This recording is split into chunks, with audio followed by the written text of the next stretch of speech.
Little thunderstorm here outside of Mays Landing. It's getting ready to smack us.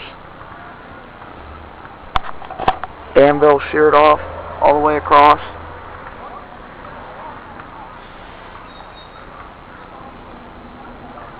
Some more thunder.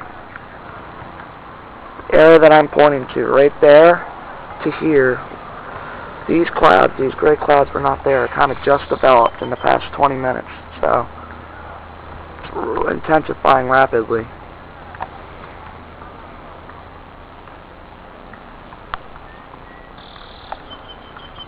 Crest High School graduation might get canceled because they're graduating right now for high school and there's big storms hitting them right now. There's that anvil come sheared off right over there.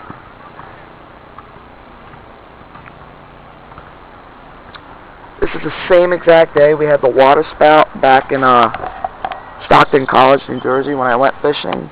We had a water spout back in Ocean City. I have a video of that, you can check that out. It's called Wall Cloud, Developing Wall Cloud. It's the same exact day. We had a water spout over there when I was fishing. Storms are redeveloping. They've been scattered off and on all day. I've seen about 8 or 9 thunderstorms today. So there you have it.